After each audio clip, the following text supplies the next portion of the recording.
எங்களை பொறுத்தவரை அதிமுக இன்னைக்கு எதிர்க்கட்சியா இருக்கிறாங்க. அதை எதிர்க்கட்சி தலைவர் அண்ணன் எடப்பாடி பழனிசாமி அவங்க என்ன சொல்லியிருக்கிறாங்க?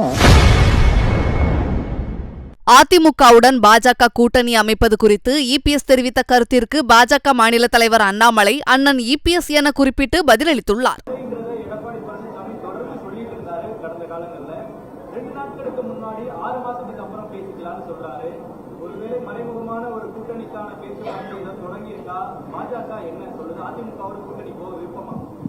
மறைமுகமாக நாங்கள் யாருக்கிட்டையும் பேசல.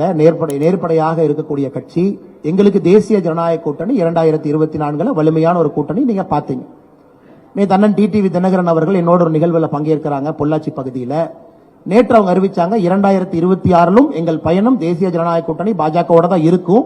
இருந்தாலும் நாளைக்கு நாங்க அனைத்து கட்சி கூட்டத்துக்கு போறோம், எங்க கருத்தை நாங்க வைக்க போறோம் அப்படின்னு ரொம்ப தெளிவா கிளாரிஃபை பண்ணாங்கன்னா. எங்களை பொறுத்தவரை அதிமுக இன்னைக்கு எதிர்க்கட்சியா இருக்கிறாங்க. அதை எதிர்க்கட்சி தலைவர் அண்ணன் எடப்பாடி பழனிசாமி அவங்க என்ன சொல்லியிருக்கிறாங்க? ஓட்டுக்களை சிந்தாம செதறாம அப்படின்னு ஒரு கருத்தை வச்சிருக்கிறாங்க. எதிர்க்கட்சி தலைவராக அவருடைய வாதம் சிந்தாம செதறாம ஓட்டுக்களை ஒருங்கிணைக்கக்கூடிய வேலை இருக்கு அப்படின்னு சொன்னாங்க. பாரதிய ஜனதா கட்சியை பொறுத்தவரை தேர்தல் எப்பவோ இருக்குதுங்கன்னா, தேர்தலுக்கு இன்னும் 1 வருடம் இருக்கு. கட்சி அடிப்படை வேலை பார்த்து கொண்டிருக்கின்றோம், அதிலே வேகம் எடுத்துக் கொண்டிருக்கின்றோம். கையெழுத்து இயக்கம் எல்லாமே நேரமும் காலமும் வரும்பொழுது பேசுவாங்கன்னா, தேசிய ஜனநாயக கூட்டணி எப்படி இருக்கும், இதில் எப்படிப்பட்ட தலைவர்கள் இருப்பாங்க, எந்தெந்த கட்சிகள் அங்கம் வகிப்போம், அதற்கான நேரம் வரும்போது இதை பத்தி நம்ம பேசுவோங்கண்ணா.